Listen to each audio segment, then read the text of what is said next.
Chapter 7. Light in the Darkness. The intelligence with which Lestrange greeted us was so momentous and so unexpected that we were all three fairly dumbfounded. Gregson sprung out of his chair and upset the remainder of his whiskey and water. I stared in silence at Sherlock Holmes, whose lips were compressed and his brows drawn down over his eyes. Strangerson too? He murmured. The plot thickens. It was quite thick enough before, grumbled Lestrange, taking a seat. I seem to have dropped into a sort of council of war. Are you sure of this piece of intelligence? Stammered Gregson. I just came from his room, said Lestrade. I was the first to discover what had occurred. We have been hearing Gregson's view of the matter. Holmes observed. Would you mind letting us know what you have seen and done? I have no objection, Lestrade answered, seating himself. I freely confess that I was of the opinion that Strangerson was concerned in the death of Drebber. The fresh development has shown me that I was completely mistaken. Full of the one idea, I set myself to find out what had become of the secretary. They had been seen together at Euston Station about 8:30 on the evening of the 3rd. At 2 a.m, Drebber had been found in the Brixton Road. The question which confronted me was to find out how Strangerson had been employed between 8:30 and the time of the crime, and what had become of him afterwards. I telegraphed to Liverpool, giving a description of the man and warning them to keep a watch upon the American boats. I then set to work calling upon all the hotels and lodging houses in the vicinity of Euston. You see, I argued that if Drebber and his companion had become separated, the natural course for the latter would be to put up somewhere in the vicinity for the night, and then to hang about the station again next morning. They would be likely to agree on some meeting place beforehand, remarked Holmes. So it proved. I spent the whole of yesterday evening in making inquiries entirely without avail. This morning I began very early, and at 8 o'clock I reached Holiday Private Hotel in the Little George Street. On my inquiry as to whether a Mr. Strangerson was living there, they at once answered me in an affirmative. No doubt you are the gentleman whom he was expecting, they said. He has been waiting for a gentleman for 2 days. And where is he now? I asked. He is upstairs in bed. He wished to be called at 9. I will go up and see him at once, I said. It seemed to me that my sudden appearance might shake his nerves and led him to say something unguarded. The Boots volunteered to show me to the room. It was on the 2nd floor, and there was a small corridor leading up to it. The Boots pointed out to the door to me.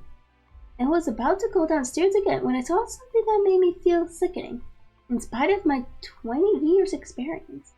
From under the door, there curled a little red ribbon of blood, which had meandered across the passage and formed a little pool along the skirting at the other side. I gave a cry, which brought the Boots back. He nearly fainted when he saw it. The door was locked on the inside, but we put our shoulders to it and knocked it in. And kicked it in. The window of the room was open, and besides the window, all hurled up, lay the body of a man in his nightdress. He was quite dead, and had been for some time, for his limbs were rigid and cold.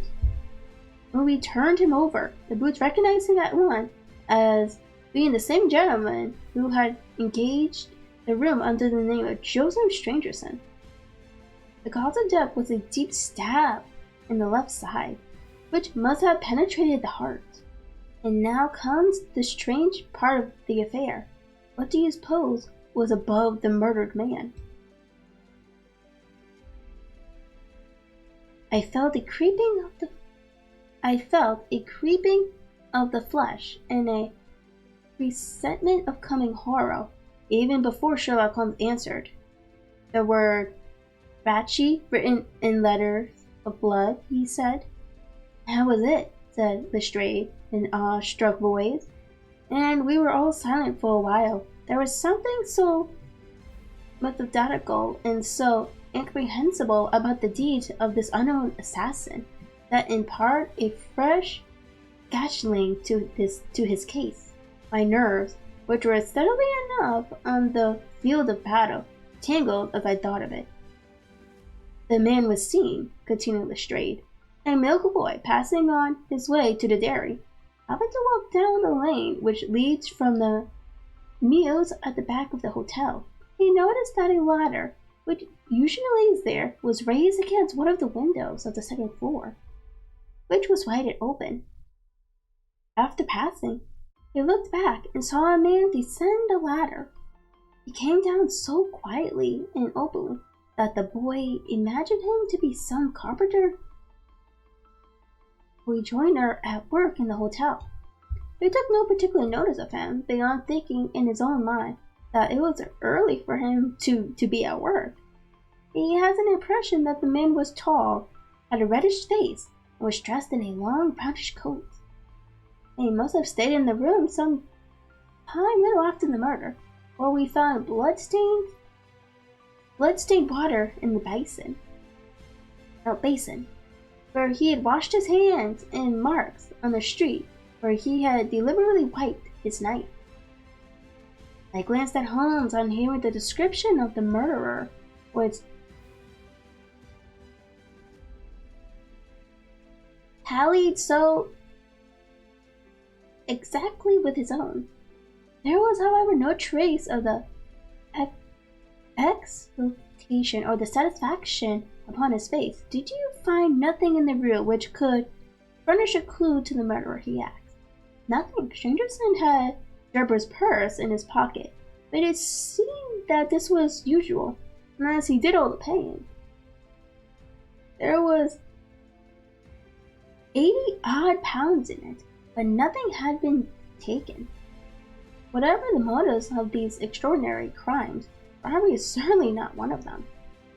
There were no papers or memoranda in the murdered man's pocket, except a single telegram dated from Lieberland about a month ago, and containing the words J.H. is in Europe. There was no name appended to this message. And there was nothing else? Holmes asked. And nothing of any importance. The man's novel, with which he had read himself to sleep, was laying upon the bed, and his pipe was on a chair beside him. There was a glass of water on the table, and on the windowsill a small chip ointment box containing a couple pills.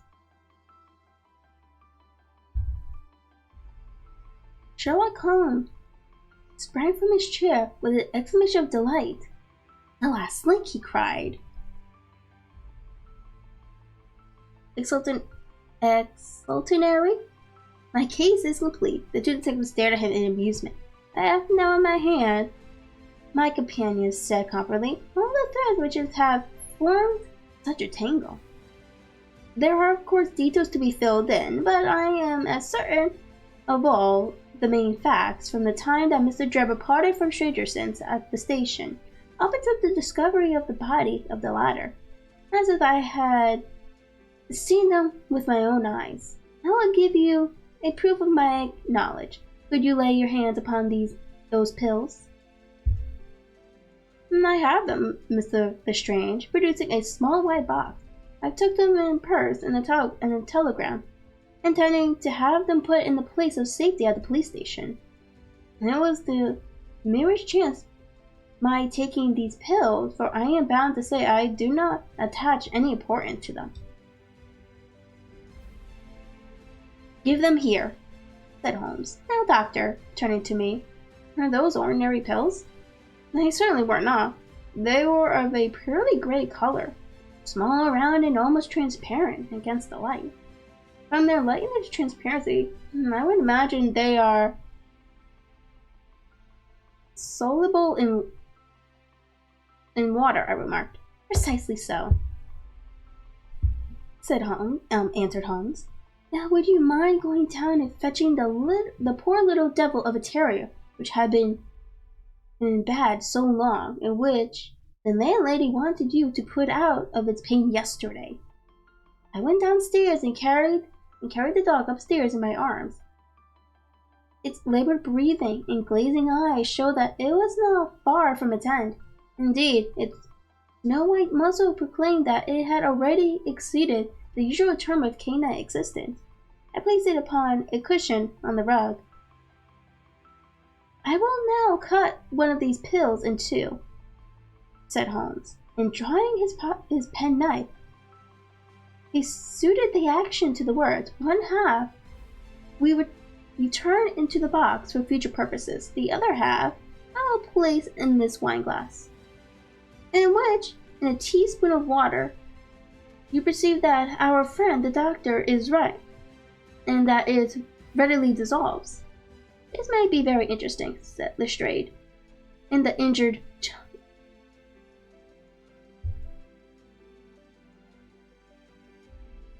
tone of one who suspects that he is being laughed at. I cannot say, however, what it has to do with the death of Mr. Joseph Stangerson. Patience, my friend, patience. You'll find in time that it has everything to do with it. I shall now add a little milk to make the mixture palatable, and on presenting it to the dog, we find that he laps it up readily enough. As he spoke, he turned the contents of the wineglass into a saucer and placed it in front of the terrier, who speedily licked it dry. Sherlock Holmes' earnest demeanor had so far convinced us that we all sat in silence, watching the little animal intently, and expecting some startling effect. None such appeared, however. The dog continued to lie, stretched upon the cushion, breathing in a labored way, but apparently neither the better nor the worse for its draught.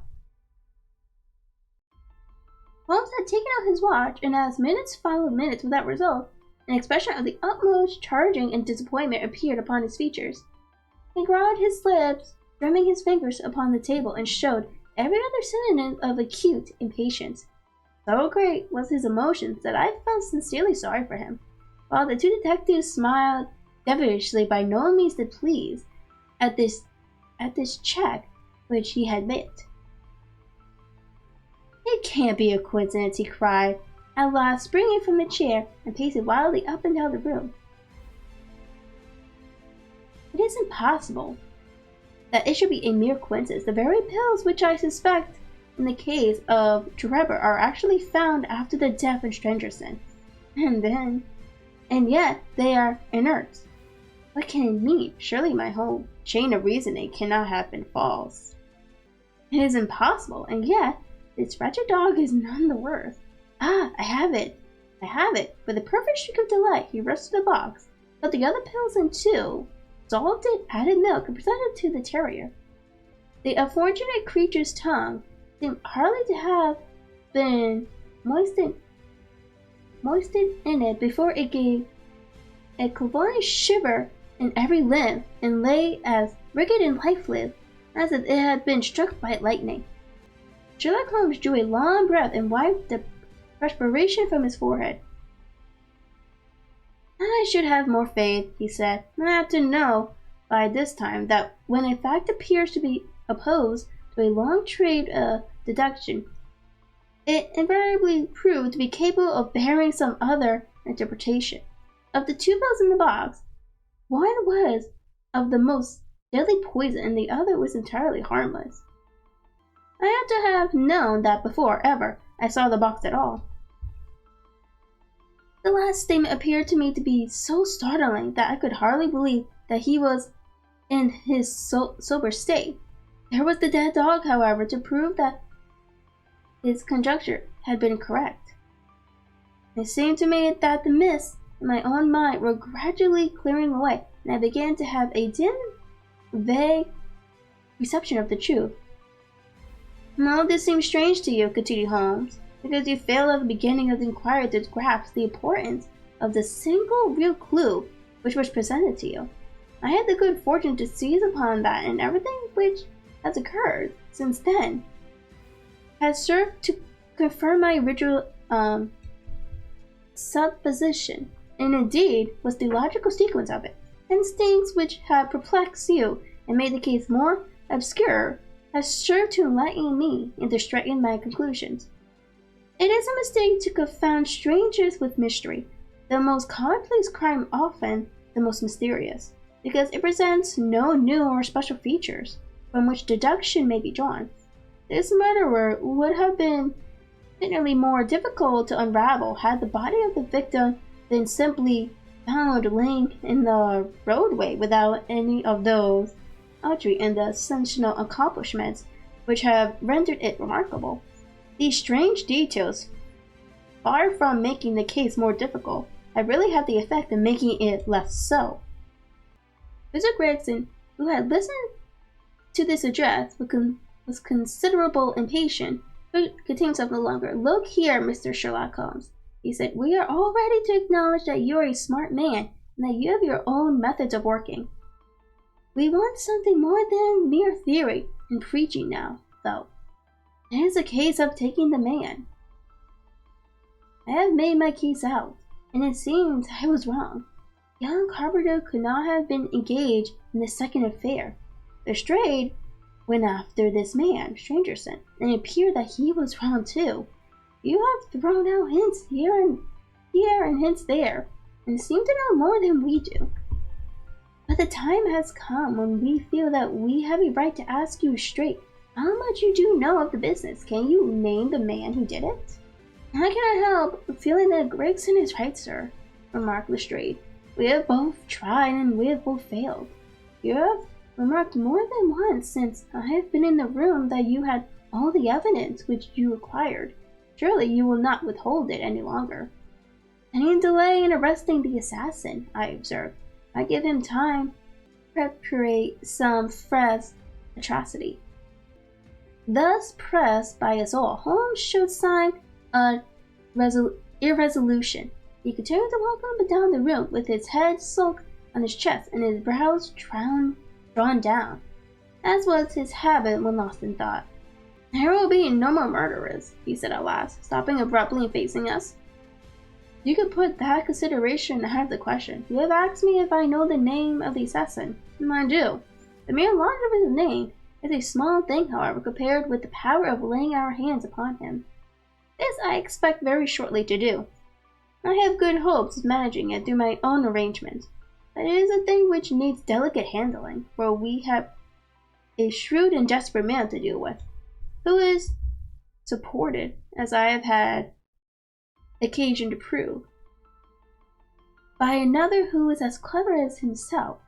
As long as this man has no idea that anyone can have a clue, there is some chance of securing him. But if he had the slightest suspicion, he would change his name and vanish in an instant among the 4 million inhabitants of this great city. Without meaning to hurt either your feelings, I am bound to say that I consider these men to be more than a match for the official force, and that it is why I have not asked for your assistance. If I fail, I shall of course incur all the blame due to this omission, but that I am prepared for. At present, I am ready to promise that the instant that I can communicate with you without endangering my own combination, I shall do so. Gregson and Lestrade seemed to be far from satisfied by this assurance, or by the depreciating allusion to the detective force.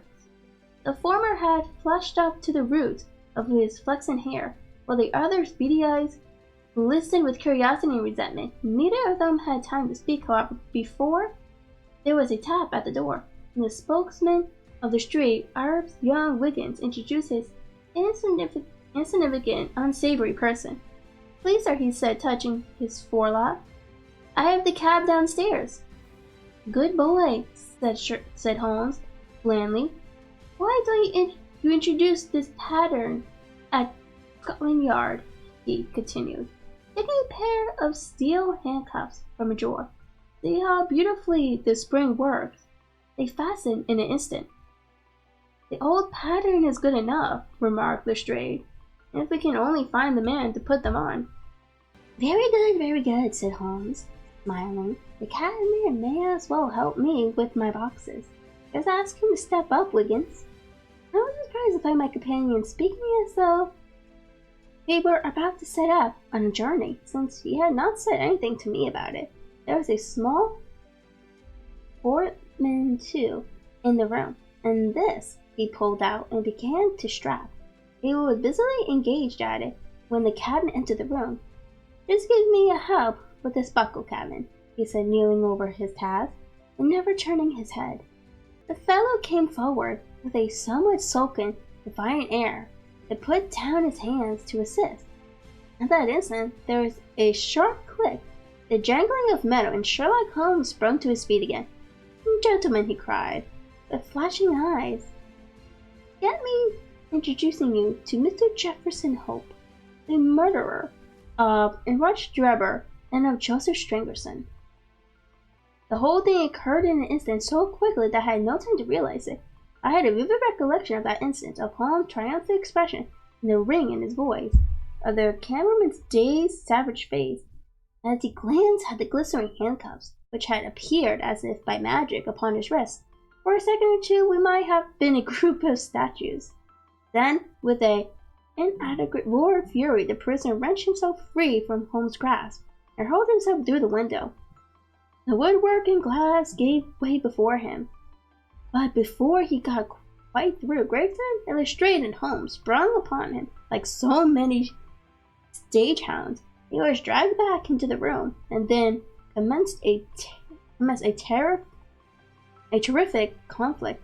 So powerful and so fierce was he that the four of us were shaken off again and again. He appeared to have the convulsion strength of a man in an epidemic fit. His face and hands were terribly mangled by his passage through the glass. But loss of blood had no effect in diminishing his resistance. It was not until Lestrade succeeded in getting his hand inside the neckcloth and half strangling him that we made him realize that his struggle was of no avail. And even then, we felt no security until we had positioned his feet as well as his hands. That done, we rose to our feet, breathless and panting. "We have his cab," said Sherlock Holmes. "It will serve to take him to Scotland Yard. And now, gentlemen," he continued with a pleasant smile, "we have reached the end of our little mystery. You are very welcome to put any questions that you like to me now, and there is no danger that I will refuse to answer them."